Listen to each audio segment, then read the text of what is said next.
Denmark with the annexation of Greenland, even warning of economic retaliation against countries like the UK, who stood up for national sovereignty. He has shown slavish support to the extremist and expansionist agenda of Netanyahu's security cabinet, which is explicitly designed to stop a two-state solution.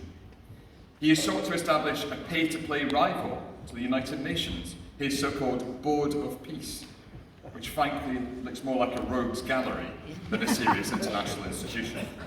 And he has launched an illegal attack on Iran with Netanyahu, dragging Britain down a slippery slope towards another war in the Middle East.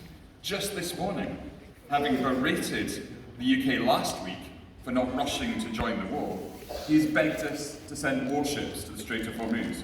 And all the time, Trump's war is driving up prices at the pumps and doing grave damage to the world economy. But Trump's behaviour is not only ill-considered and inconsistent, it is deeply dangerous. He joined Netanyahu in launching war in Iran despite Russia's ongoing assault on Ukraine. And distracted by oil prices that he failed to foresee, this week we saw Trump take the extraordinary step of lifting US sanctions on Russian oil and gas. Thanks to his war on Iran, he has now agreed to finance the Russian war machine that's not only murdering Ukrainian civilians and abducting their children, but also arming and supplying the Iranians with the drones that will lengthen his new war. It is madness.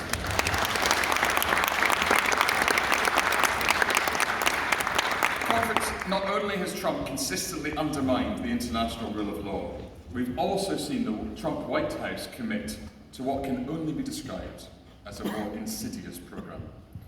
Last November, Trump alleged there was what he called civilization erasure in Europe. His national security strategy then set out his administration's intention to interfere directly in British and European politics by bolstering far-right movements across the continent.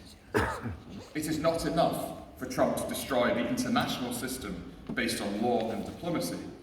He is also hell-bent on exporting his brand of vile and divisive politics around the world. So how should we answer this challenge? How can we deepen our alliances with other liberal democracies? How can we insulate ourselves from this corrosive politics? And how can we strengthen our security now that we can't rely on an ally in the White House? Conference, this motion aims to provide an answer, a liberal answer, which provides a credible plan to bolster our defences at home, affirms our commitment to international law, strengthens our security ties with our reliable allies, and sets out a robust approach to challenge Trump's warmongering and attempts at foreign interference. Conference, if passed, this motion would commit us to introducing a defence bonds programme, a responsible way urgently to raise funding for our armed forces. We had years of the Conservatives mismanaging and hollowing out our military, and today Trump displays naked antagonism towards European security. This investment can't come soon enough. This motion would also expand the UK's defence and trade ties with partners we know we can rely upon, particularly in Europe and the Commonwealth, and strengthen Britain's soft power. This will include deepening ties with Denmark and Greenland, making clear that we stand with them in the face of Trump's bullying and threats of annexation. When Al Pinkerton and I visited Greenland in February, we were told how Trump's threats had visited mental terror on Greenlanders.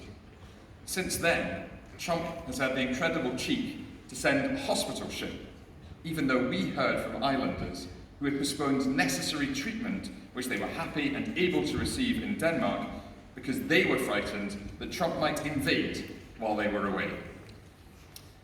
Conference, I'm grateful to the movers of the two excellent amendments to the motion, my colleagues Charlie Maynard and Lisa Smart, and I would urge Conference to approve both of them. Amendment 1 would commit us to explore legal options to secure compensation from the US administration for UK exporters who were hit by Donald Trump's unconstitutional tariffs, while Amendment 2 would commit us to conduct a standalone review into the extent of US interference in British politics, including the extent to which extremists like Tommy Robinson have been actively supported by the White House.